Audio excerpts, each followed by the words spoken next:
ඔයාලගේ ගෙදරත් ඕන තරම් අහක දාන ඩෙනිම් ඇති නේද? ඉතින් ඒ වගේ මෙන්න මේ වගේ දෙයක් මහගත්තා නම් ඔයාලට ඇත්තට මේක අලුත් ඇඳුමක් විදිහට පාවිච්චි කරන්න පුළුවන්. දැන් මම මේ මහලා තියෙන ට්‍රවුසර් එකක්. ඒත් ඔයාලට ට්‍රවුසර් එකක් නෙවෙයි ස්කර්ට් එකක් බ්ලවුස් එකක් ඕනම දෙයක් මේ වගේ අහක දාන ඩෙනිම් වලින් මහ ගන්න පුළුවන්. ඒ වගේම මේවා දැන් සාමාන්‍යයෙන් මහලා තියෙන ඒවට වඩා වටිනාකම වැඩි. ටිකක් මහන්සි වෙන්න ඕන මහ ගන්න. මොකද අපි මේ හැම කෑල්ලක්ම කපන්න ඕනේ, වහන්න ඕනේ, මුට්ටු කරගන්න ඕනේ. මහන්සි වෙන්න ඕනේ කියලා මම අදහස් කරේ ඇත්තටම ටිකක් වෙලා යනවා. හරි. මේ තියෙන්නේ මම මේක මහන්න ගත්ත පරණ ඩෙනිම් ටික. මේ ඇත්තටම පොඩි අයගේ ඒවා ටිකක්. ලොකු ඩෙනිම් නම් මෙච්චර වමනා වෙන්නේ නැහැ. ඒත් මේකට අර ටිකක් විවිධත්වයක් තියෙන ඕන නිසා මම පොඩි ඒවා ටිකක් වැඩිපුර ගත්තා. ඒතර පාටවල් ගොඩකුත් මික්ස් වෙන හින්දා. ඒ වගේම මෙතන නැති ඩෙනිම් කීපයකුත් මම පස්සේ එකතු කරා. ඒ කියන්නේ සුදු පාට වගේ ඒවා ටිකක්. දැන් ඉස්සර වෙලාව අපි මේවා කපලා හරි මැහුම් ගලවලා හරි දිගහැර ගන්න ඕනේ. ඒතර තමයි අපිට ඕන විදිහට කපා ගන්න පුළුවන් වෙන්නේ. මැහුම් ගලවන්න ගොඩක් වෙලාව යන නිසා මම මේවා ඔක්කොම කපලායි ගත්තේ. ඔයාලට වෙලාව තියෙනවා නම් ඔයාලා මැහුම් ගලවලා ගන්න. ඊට පස්සේ මෙහෙම දිගහැර ගත්තේවා පුළුවන් නම් හොඳට අයන් කරගෙන ඉන්න. ඒතර ඔක්කොම රැලි ටික යනවා. දැන් මේක අතින් හදලා මම ගන්නවා දැනට. ඊට පස්සේ මේ දිගහැරගත්ත හැම ඩෙනිම් කොටසකින්ම එක සමාන රෙදි කොටස් කපා ගන්නවා. ඔයාලා කැමති ප්‍රමාණයට දිග සහ පළල ගන්න පුළුවන්. ඒත් මං අද ගන්නේ සෙන්ටිමීටර් 23ක් දිග සෙන්ටිමීටර් 9ක් පළල රෙදි කෑලි. මේවා මනිනකොට දෙපැත්තෙන්ම, ඒ කියන්නේ පළල පැති දෙකයි දිග පැති දෙකයි තියෙනවනේ. ඒ දෙපැත්තෙන්ම හරියට දිග පළල මැන ගන්න. නැත්තම් මේක චුට්ටක් හරි ඇද වුණොත් අපිට ලස්සන පැච්චුවක් එකක් කරගන්න අමාරුයි. එහෙම නැත්තම් ඔයාලා හයිය කාඩ්බෝඩ් එකක් අරගෙන ඒකෙන් මේ කොටුව ඉස්සරවම කපාගෙන ඉන්න. ඒ කියන්නේ සෙන්ටිමීටර් 23ක් දිග සෙන්ටිමීටර් 9ක් පළල කොටුවක්. එතකොට ඒක මෝල්ඩ් එක විදිහට තියාගෙන ඉස්සරවම ඇඳ ගන්න පුළුවන් ඔයාලගේ ඩෙනිම් වල. ඊට පස්සේ ඒවා හැම එකම කපා ගන්න පුළුවන්. ඒ වගේම රෙදි නාස්ති නොවෙන්න මේවා කපා ගන්නත් මතක තියාගන්න. ඒ කියන්නේ හරි මැදින් තියලා කපා ගන්නේ නැතුව පුළුවන් තරම් අයිනකට කරලා හැබැයි කෙලින් අතට තියෙන විදිහට. ඇද වෙලා තිබ්බොත් මේක ලස්සනට එන්නේ නැහැ. කෙලින් අතට තියෙන විදිහට කපා ගන්න. දැන් මම එක කෑල්ලක් කපාගෙන ඉවරයි. මේ ප්‍රමාණයට මේ ඉතුරු හැම ඩෙනිම් එකකින්ම මම රෙදි කපා ගන්නවා. එතකොට මේ වගේ කෑලි 120ක් මම මේ අත හදන ප්‍රොජෙක්ට් එකට කපා ගත්තා. ඔයාලා මෝට්ටු කරන විදිහ තීරණය කරගන්න පුළුවන්. මම අද හිතුවා මේ කෑලි 6 ගානේ දිග අතට ඉස්සරවම මෝට්ටු කරගෙන ඉන්න. පාට ටික ගලපගෙන ඉස්සරවම කෑලි ටික වෙන් කරගෙන ඉන්න. ඒතර පහසුවෙන් මෝට්ටු කරගන්න. දැන් මේ තියෙන්නේ පාට ගලපලා කෑලි 6 ගානේ වෙන් කරගත්ත මම කපාගත්ත කෑලි 120. මේ විදිහට වෙන් කරගත්ත නිසා මගේ වැඩේ ගොඩක් පහසු වුණා. නැත්තම් හැම වෙලේම රෙදි හොය ගලප ඉන්න ඕනේ. ඒ වැඩේ එක සැරෙන් ඉවර කරගත්තා. දැන් මට තියෙන්නේ මේ ටික පිළිවෙලට මූට්ටු කරගෙන යන්න. ඔයාලත් රෙදි කෑලි ටික කෙලින් අත්තට ඇද වෙන්නේ නැතුව තියාගෙන ඕනේ නම් මේ විදිහට පින් කරගන්න. මම ඔයාලට පෙන්නන්නයි මේ පින්ස් ගහගන්නේ. ඊට පස්සේ කෑලි 6 වෙන වෙනම මූට්ටු කරගන්න.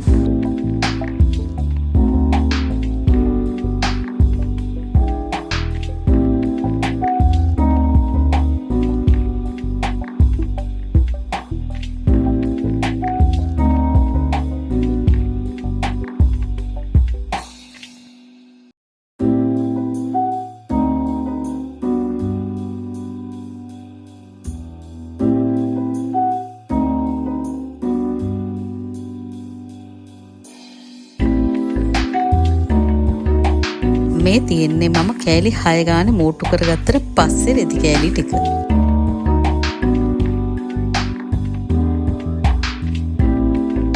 මෙතන කෑලි 6 රෙදි පටි 20ක් තියෙනවා හරියටම. මම ඉස්සර වෙලාව මේ රෙදි පටි 20 දෙවිදිහකට තියලා බැලුවා වඩා හොඳ කෝකද කියලා බලා ගන්න. මම අන්තිමට තෝරගත්තේ මේක. මොකද අනිත් එක ටිකක් අර ක්ලටර් ගතියක් නේ. අර හැදි වෙච්ච ගතියක් වගේ තියෙන නිසා මම හිතුවා මේ විදිහට මූට්ටු කරන එක හොඳයි කියලා. හරි ඉස්සෙල්ලා තියලා බැලුවා විතරයිනේ. දැන් ඉතින් මේ ටික මූට්ටු කරගන්න ඕනේ. ඉතින් මේ රෙදි පටි ටිකත් අපි මූට්ටු කරන්න ඉස්සරින් ගලප ගන්න ඕනේ. ඒ කියන්නේ එකම පාට එක ළඟට එන්නේ නැති වෙන්න. ඒ වගේ මූට්ටු කරනකොට හොඳට මතක තියාගන්න මෙන්න මේ මූට්ටු එකට සමපාත වෙන විදිහට ගන්න. මෙන්න මේ විදිහට. එතකොට ඒ ටිකත් හරියට එකම ලයින් එකක් වගේ තියෙනවා. හරි ලස්සනයි මූට්ටු කරාට පස්සේ. හරියට තියාගත්තට පස්සේ මේ ටික මූට්ටු කරගන්න ඕනේ. එහෙම වෙයි කියලා හිතෙනවා නම් මෙන්න මේ වගේ හරියටම තියාගෙන පින්ස් ගහගන්න. ඊළඟට මම මේ රෙදි පටි 20ම එක දිගට මූට්ටු කරගෙන ගියෙත් නැහැ. කෑලි 5 ගානේ එකට මූට්ටු කරා. එතකොට කෑලි 5 කොටස් 4ක් අන්තිමට අපිට ලැබෙනවා. මහන්න ඉස්සරින් ඔයාලට පින්ස් ගහලා පෙන්වන්න හිතුවා. මෙන්න මේ විදිහටයි පේන්නේ. අපි මේ කෑලි 6 කොටස් දෙකක් මූට්ටු කරාම.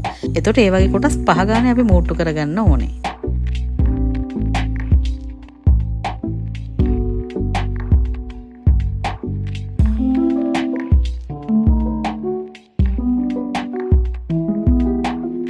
මෙන්න මේ විදිහට කෑලි 5 ගන්න එකට තියාගෙන ඊට පස්සේ ඒ ටික මූට්ටු කරගෙන යන්න.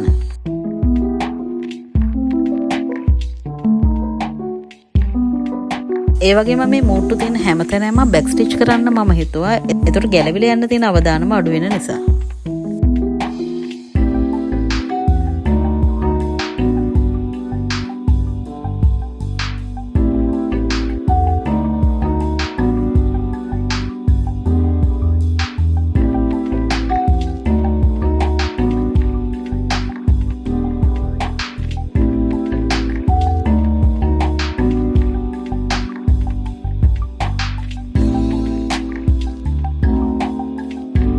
මේ තියෙන ඒ වගේ කොටස් තුනක් මූට්ටු කරගත්තාම හරි මම දැන් පහේ කොටස් හතරම මූට්ටු කරගෙන ඉවරයි. මේ තියෙන කොටස් හතර ඔයාලට පේනවා ඇති හතරේම මූට්ටු එකකට එකක් සමපාතව මූට්ටු වෙලා තියෙන විදිය. එහෙම තිබ්බම තමයි ඇත්තටම ලස්සන. වඩා හොඳින් පේන්න ඔයාලට මේ කොටස් හතරම එකට තියලා පෙන්වන්න හිතුවා. මේ තියෙන කොටස් හතර. දැන් ඔයාලා කැමති ඕනම දෙයකට මේ මූට්ටු කරගත්ත රෙදි කෑල්ල පාවිච්චි කරන්න පුළුවන්. දැන් මම මේකෙන් පෑන්ට් එකක් තාම මහන්න යන්නේ. ඒකයි මම කොටස් හතරකට වෙන් කරලා මූට්ටු කරගත්තේ. මම හදාගත්ත බ්ලොක් එක මම තියලා බැලුවා. ඒ පෑන්ට් එකට මේ රෙදි කෑලි හතර ප්‍රමාණවත්. ඉතින් දැන් මම ඔයාලට මේකේ බ්ලොක් එක හදන විදිය කියලා දෙන්න යන්නේ නැහැ. මොකද වීඩියෝ එක ගොඩක් දික් වෙනවා. ඔයාලට උවමනා නම් පෑන්ට් එක බ්ලොක් එකක් හදාගන්නේ කොහොමද කියලා මට පහලින් කමෙන්ට් එකක් දාන්න. මම ඒක කියලා දෙන්නම් වෙන වීඩියෝ එකකින්. දැනට ඔයාලට වැදගත් වෙයි කියලා හිතන හින්දා මම මේ පෑන්ට් එක මහන විදියත් මේකටම දාන්න හිතුවා. ඊළඟට අපි මේ හදාගත්ත රෙදි කොටසේ දිග සහ පළලත් මම දාලා තියෙනවා. ඒ කියන්නේ එක රෙදි කොටසක. ඒ වගේ කොටස් හතරක් තියෙනවා මෙතන. දැන් මම මේ බ්ලොක් එක තියලා පෑන්ට් එක කපා ගන්නයි යන්නේ. දැන් අපි කොටස් හතරෙම හොඳ පැත්ත උඩට තියෙන විදිහට තියලා කැපුවොත් එහෙම පෑන්ට් එක අඳින්න වෙන්නේ නැහැ. එක පැත්තක් කන පිට තියේ, එක පැත්තක් හොඳ පිට තියේ. මතක ඇතිව එක පැත්තක් උඩට තියෙනවා නම් අනිත් පැත්ත යට තියෙන විදිහට හොඳ පැත්ත තියාගන්න.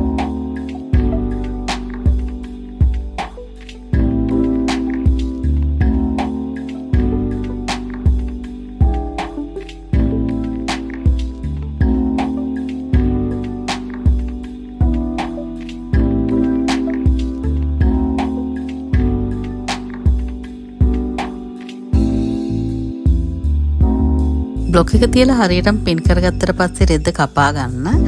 මම මෙතන බ්ලොක් එකට වඩා පොඩි පොඩි වෙනස්කම් වගේක් කරා මට මේ පෑන්ට් එක ඕන විදිහට.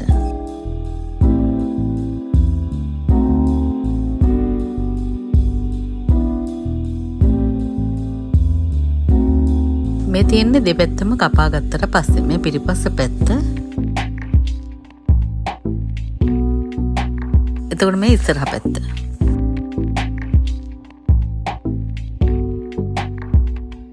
මම කොටස් හතරම එකට තියලත් පෙන්නන්නම් ඔයාලට. මෙන්න මේ විදිහටයි පේන්නේ.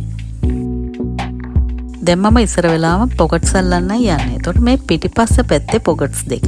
මේ පොකට්ස් දෙකත් මම එක ඩෙනිම් එකකින් ගලවගත්ත පොකට්ස් දෙකක්. ඒ පොකට්ස් දෙක එහෙම්ම මම මේකට තියලා අල්ලන්න හිතුවා. පොකට්ස් දෙක තියෙන තැන හරියට තීරණය කරගන්න. ඒක ඔයාලට ඔයාලගේ පරණ ඩෙනිම් එකකින් බලලා තීරණය කරගන්න පුළුවන්. කොච්චර අඟල් ගානක් ඉනේ ඉඳලා පහළට එන්න ඕනේද කියලා. ඒක මට හරියටම කියන්න බෑ. එක එකනා එක එක විදිහටයි අඳින්නේ. ඒ නිසා මම දැන් පොකට්ස් දෙකම හරියට බැලන්ස් කරලා පින්ස් වලින් මේ විදිහට රඳව ගන්නවා.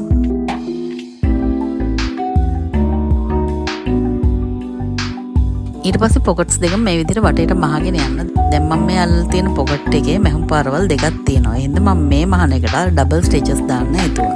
ඊට පස්සේ පොකට්ස් මහලා ඉවරයි. මම දැන් ඉස්සරහ පොකට්ස් මහන්නයි යන්නේ. පොකට්ස් දෙකක් දාන්න නිසා මම අමුරෙදි කෑලි දෙකකුත් ඒ වගේම පොකට් එකේ පේන පැත්තට දාන ඩෙනිම් කෑලි දෙකකුත් ගත්තා. ඒ ඩෙනිම් කෑලි දෙකත් මෙහෙම පර්ණ එකකින් ගලවගත්ත කෑලි දෙකක්. එතකොට මේ කෑලි හතරම එකම සමානයි. ඒ වගේම ඒ කෑලි හතර මේ පෑන්ට් එකේ ඉස්සරහ පැත්තේ සයිඩ් එකට තියලා ඒ සයිඩ් එකේ තියෙන හැඩයම මේකේ සයිඩ් එකට අරගෙන තියෙනවා එකට තියලා කපාගෙන. ඔයාලට ඒක බලපුවම තේරෙනවා ඇති.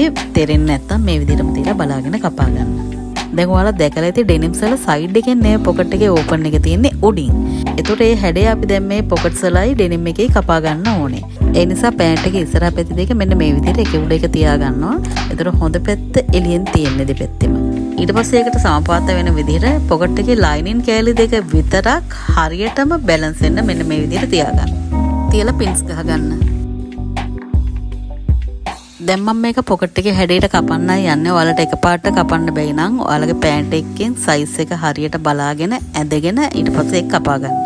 හරි දැන් මම මේක කපාගෙන ඉවරයි. දැන් මේ කොටස් දෙක මෙන්න මේ විදිහටයි තියෙන්නේ. ඔයාලට පේනවා ඇති පෑන්ට් එකේ හොඳ පැත්ත උඩින් තමා ලයිනින් එක තියලා තියෙන්නේ. දැන් මෙන්න මේ දෙකේ මැහුම් පාරක් ගහගන්න.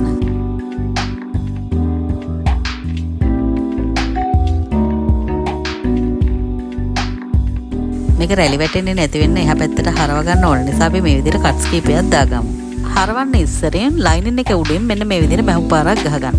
එතකොට අර කට්ස් කපපු කොටස මේ මැහුම් පාරට අහු වෙන්න ඕනේ. දැන් මේක මූට්ටුව ළඟින් හරියටම අනිත් පැත්තට නමා ගන්න. එතකොට අපිට පොකට් එක පේන්නේ නැහැ. ඊට පස්සේ මේක ආපහු টොප් ස්ටිච් කරගන්න. ඉතින් මේ පොකට් එකට ලස්සනක් එන්න මම මේක ඩබල් ස්ටිච් කරන්න හිතුවා. මේ තියෙන්නේ මහල ඉවරුණාට පස්සේ. දැන් ඔයාලා අර ඩෙනිම් කෑලි දෙක අරගෙන ඒක හරියට මේ ඉස්සරහ කොටසේ හැඩය එන විදිහට තියාගන්න. ඒ කියන්නේ අපි පොකට් එක කපන්න ඉස්සරින් මේක තිබ්බ විදිහ මතකද?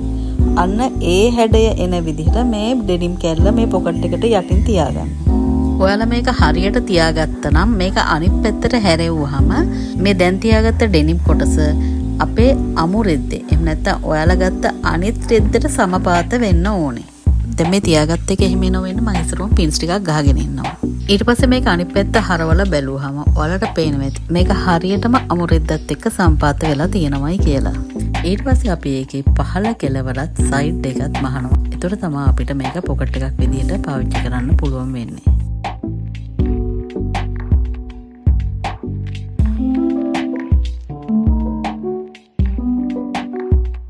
ඊට පස්සේ ඒක හොඳින් zigzag කරගන්න.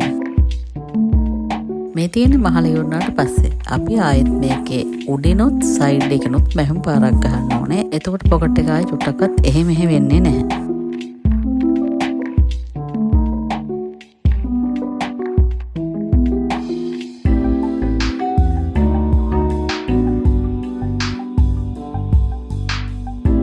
හරි මේ තියෙන ඉස්සරහ පොකට් එක සම්පූර්ණයෙන්ම මහල ඉවරනාට පස්සේ. එතකොට මේ පිටිපස්ස පැත්ත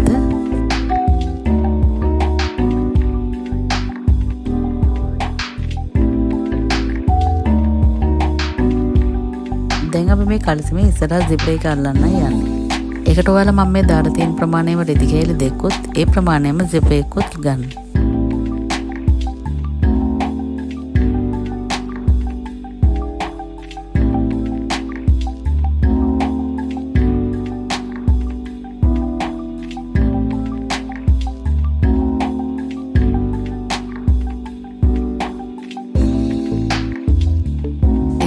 මේ රෙදි කෑල්ල හරියටම මේ විදිහට දෙකට නමලා ඇටලා තියෙන පැති දෙක එක් කරලා zigzag කරගන්න. ඊට පස්සේ අපි මේ පොඩ්ඩක් රවුමට කපාගත්ත රෙදි කෑල්ල අරගෙන ඒකේ උඩ පැත්තෙන් සෙන්ටිමීටර එකක් පහළ කෙළවරෙන් සෙන්ටිමීටර 0.5ක් මාක් කරගෙන ඒ දෙක යා කරලා ඉරක් ඇඳගන්න. ඊට පස්සේ ඒක මේ විදිහට කල්සමේ ඉස්සරහ පැත්තේ ඉහළ කෙළවරට තියලා පින් කරගන්න. ඊට පස්සේ අපි ඇඳගත්ත ඉර දිගේ ඒක උඩ ඉඳලා පහළට මේ විදිහට මහන්න.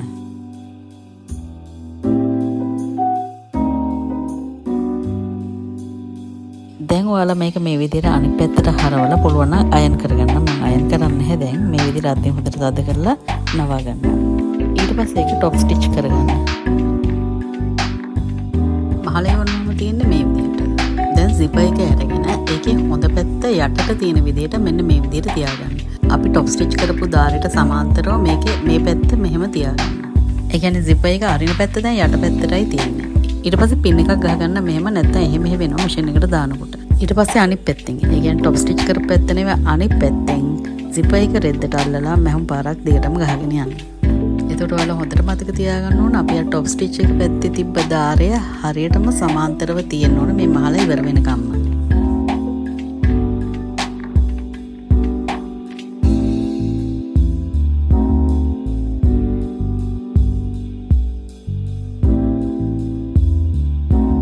දැන් මේක දිගහැරලා බැලුවම මෙන්න මේ විදිහටයි පේන්න තියෙන්නේ.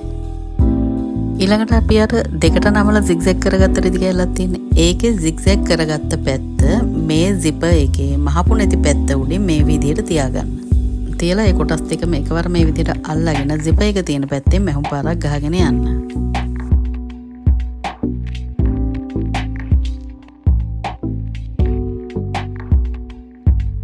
ඔන්න දැන් ඒක මහල යොන්නාම මෙන්න මේ විදිහටයි තියෙන්නේ. ඔයාලටත් හරියටම ඇවිල්ලාද කියලා මේ විදිහට නවලා දිගහැරලා බලන්න. ඔයාලා හරියට ඇල්ලුවා නම් චුට්ටක්වත් එහෙම වෙන්නේ නැහැ. දැන් අපි මෙතනින් ඇතුළට නමපුවම අපිට zip එක සම්පූර්ණයෙන්ම නොපෙනී යනවා. ඊළඟට අපි මේකට කලිසමේ අනිත් පළුව අල්ල ගන්න ඕනේ. ඒකට ඉස්සර වෙලාම zip එක මේ විදිහට තියලා මෙන්න මෙතන මේ විදිහට මාක් කරගන්න. ඒ කියන්නේ zip එක අල්ලපු පළුවේ කෙලවර zip එකේ කොයි හරියද තියෙන්නේ කියලායි මාක් කරගන්නේ. මොකද එතනටම අපි අනිත් පළුව අල්ල ගන්න ඕන නිසා. ඊට පස්සේ කලිසමේ අනිත් පළුව අරගෙන අපි zip එකේ මාක් කරගත්ත තැනට මේ කලිසමේ අනිත් පළුවේ කෙලවර තියාගන්න මෙන්න මේ විදිහට. ඊට පස්සේ zip එකේ පහළ කෙලවර කලිසමේ කොයි හරියට තියෙන්නේ කියලා කලිසමේ මාක් කරගන්න.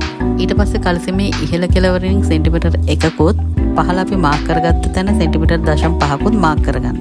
ඒ මාක් කරගත්ත තැන් දෙකෙන් රෙද්ද ඇතුල් පැත්තට නවලා අපි ඒ කොටස zip එකකට තියලා අල්ල ගන්න ඕනේ.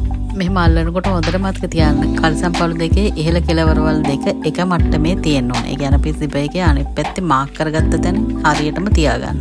ඊට පස්සේ එහෙම වෙන පින් එකක් ගහලා එතනින් මැහුම් පාරක් ගහගෙන යන්න.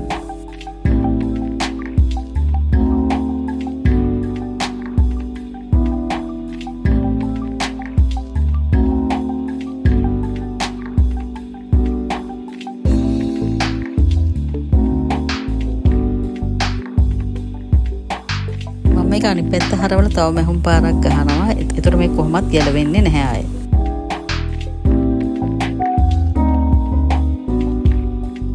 ඔන්න අපි දැන් මහලා ඉවරයි. ඒක මෙතන නවල බැලුවාම හරියටම zip එක වැහිලා පේන්නේ නැතුව තියෙනවා. තව එක දෙයක් කරන්න තියෙනවා මේකේ. ඔයාලා දැකලා ඇති කලිසමේ zip එක උඩින් මැහුම් පාරක් ගහලා තියෙනවා. යට හරියෙන් රව් වෙලා තියෙන. අන්න ඒ විදිහේ මැහුම් පාරක් අපි ගහන්න ඕනේ.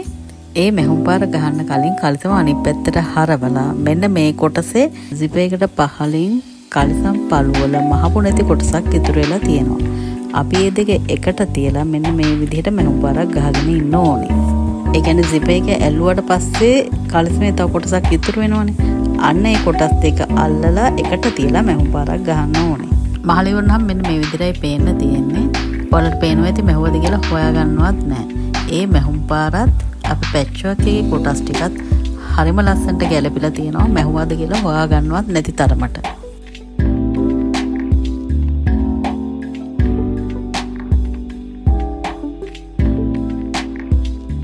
දැන් අපි zip එකේ රවුම් මැහුම් පාර ගහගන්න ඕනේ. ඒක මෙන්න මේ හැඩයටයි මහන්නේ. ඒකට ඉස්සර වෙලාම ඔයාලා zip එක මෙතන වහලා තියෙන විදිහට හදාගන්න ඕනේ. එහෙම හදාගෙන එතන එහෙම වෙන්න ක්ලිප්ස් දෙකක් හෝ පින්ස් දෙක තුනක් ගහගන්න. ඊට පස්සේ ඒක අනිත් පැත්ත හරව ගන්න මේ විදිහට. ඊළඟට අපි අර දෙකට නමල් මහපු කොටස තියෙනවනේ. ඒකේ යට හරියෙන් මෙන්න මේ විදිහට ඇඟිල්ල තියලා එතනින් නවා ගන්න. එතකොට යට හරිය එහෙමම තියෙනවා. උඩ හරියෙන් නැවිලයි තියෙන්න ඕනේ.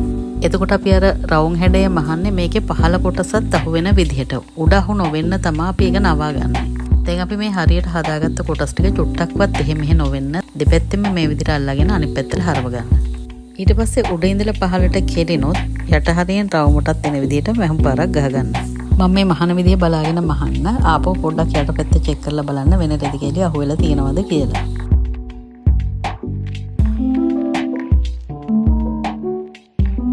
මේකේ අන්තිම ටික මහනකොට දෙතුන් සැරයක් බෑක් ස්ටිච් කරන්න මැහුම් පාර ගැලවිලා නොයන විදිහට. ඔන්න මම දැන් මහලා ඉවරයි. හරිම ක්ලීන් එකට තියෙනවා. ඔයාලට පේන වෙති කොතනකවත් රැල්ලක් නැහැ. zip එක හරිය ලස්සනට අහු වෙලා තියෙනවා. යට මෝට්ටුවත් ඒ විදිහටම හොඳටම තියෙනවා. ඒ වගේම මම ගොඩක් try කරා මේකේ අර patch work කරපු කොටස් ටිකත් හරියට ගල්ප ගන්න. එහෙනම් ඒ ටිකත් ලස්සනට තියෙනවා. මේ තියෙන පිටිපස්සේ කොටස් දෙක අපි දැන් මේක මේ විදිහට හරියට තියලා මෝට්ටුවක් දාගන්න ඕනේ.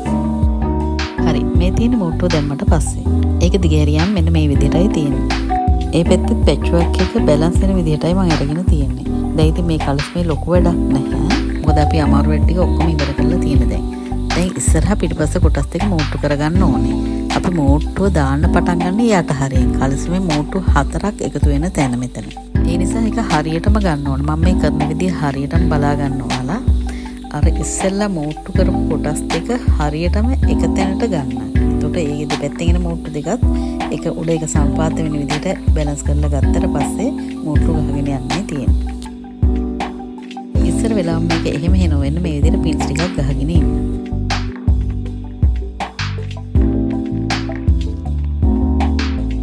අපිට මේක වහන්න පටන් ගන්න කකුලේ කෙළවරේ ඉඳලා නෙවෙයි අර මෝට්ටු හතර එකතු වෙන තැන ඉඳලා. එක පැත්තක් මහගෙන ගියාට පස්සේ අනිත් පැත්ත ආවෝ එතන ඉඳලා පටන්ගෙන මහන්න පුළුවන්.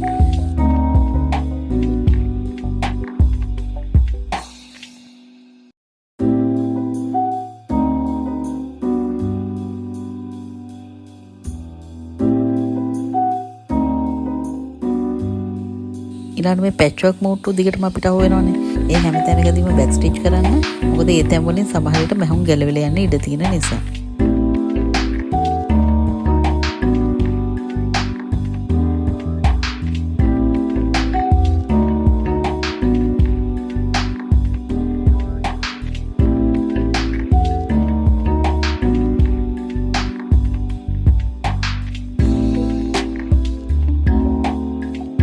දෙපැත්තට මෝට්ටු කරගෙන ඉවරනහම මෙන්න මේ විදිහටයි පේන්න තියෙන්නේ.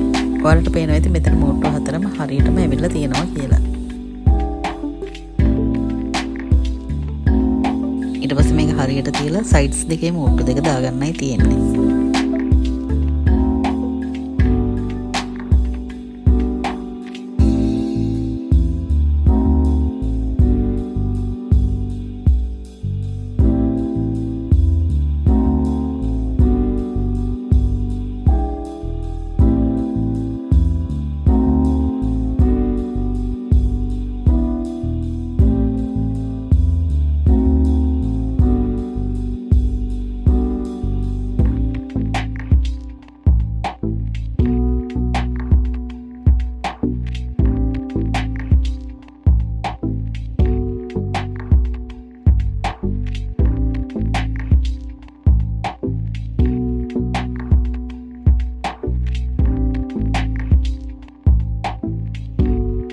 දැන් මේ තියෙන්නේ සයිඩ්ස් දෙක මෝට්ටු කරගත්තට පස්සේ මම ඔයාලට මේක අනිත් පැත්තට හරවලා පෙන්නන්න කොයි විදිහට තියෙන්නේ කියලා.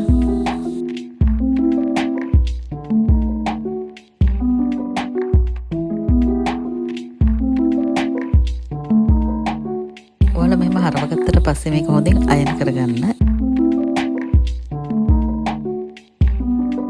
දැන් මේක zipper එක ඉස්සරහා pockets පිටපස්ස pockets ඔක්කොම ලස්සනට තියෙනවා කියලා ඔයාලට පේනවා ඉතින්.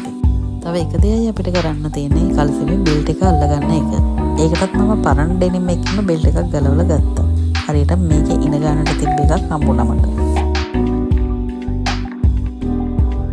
දැන් මේ කල්සිමේ ඉනත් බෙල්ට් එකේ ඉනත් එක සමාන නිසා මට මේක ලේසියෙන්ම අල්ලගෙන යන්න පුළුවන්. ඔයාලට එහෙම එකක් හම්බුනේ නැත්තම් ඔයාලා ඉනේ වට ප්‍රමාණය හරියටම මැනගන්න. ඒ කියන්නේ අර zip එකේ ඇතුළට යන චූටි කොටසක් තියෙනවනේ. ඒ කොටසත් එක්කම ඒකල ඒක හරි මැදින් දෙකට නමලා මේ විදිහට හදාගන්න. හදාගෙන බෙල්ට් එක අල්ලගන්න තියෙන්නේ. මම මේ බෙල්ට් එක අල්ලන විදිහ බලාගෙන.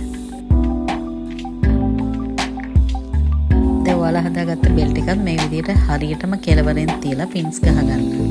ඊට පස්සේ වටේටම ඒ විදිහටම තියාගෙන දිගටම පින්ස් ගහගෙන යන්න.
බෙල්ට් එක කල්සිමට තියලා පින් කරගෙන ඉවරයි.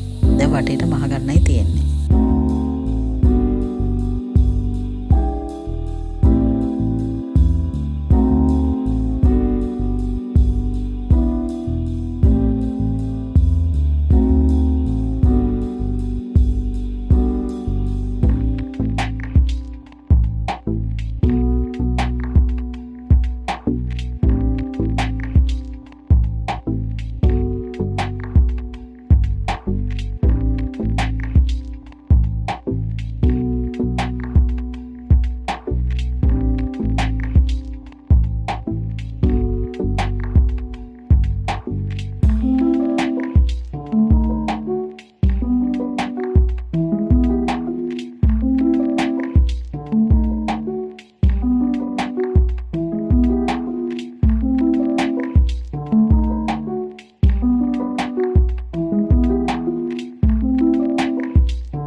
මම මේ බෙල්ට් එක අල්ලලා ඉවරයි. ඒත් මේක වටේටම තව මෙහුම් පාරක් ගන්න හේතුව එතන මෙහුම් පාරවල් ගැලවෙන්න තියෙන ඉඩකඩ අඩු වෙන නිසා.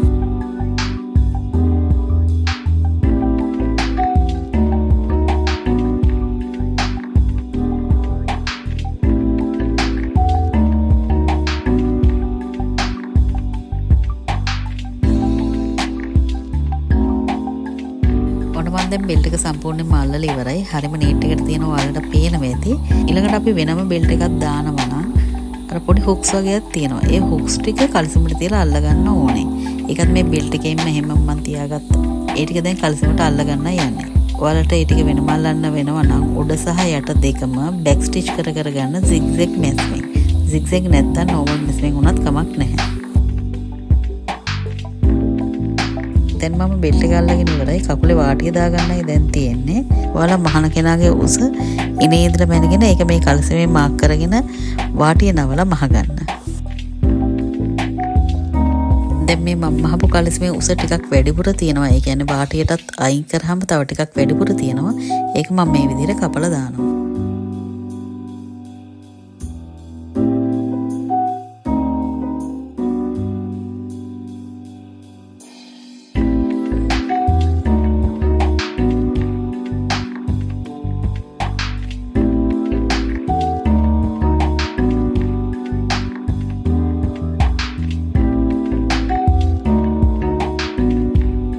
ඔන්න මම දැන් කලිසම සම්පූර්ණයෙන්ම මහලා ඉවරයි. ඒක හරිම ලස්සනට තියෙනවා. ෆිටෝන් එකත් හොඳටම තියෙනවා. ඔයාලට පේනවා ඉතින් මේක හරිම ලස්සනයි කියලා. ඇත්තටම මේක සාමාන්‍ය කලිසමකට වඩා ගොඩක් වටිනාකමක් තියෙනවා. ඔයාලත් පුළුවන් නම් මේ විදිහට මහ ගන්න. ඒකේ වටිනාකම හරිම වැඩි. ලස්සනත් ඒ වගේමයි. ඉතින් මේ වීඩියෝ එක ඔයාලට ප්‍රයෝජනවත් වුණා කියලා ඔයාලා හිතනවා නම් මම subscribe කරන්න, share කරන්නත් අමතක කරන්න එපා. ඔයාලට සුබ දවසක්.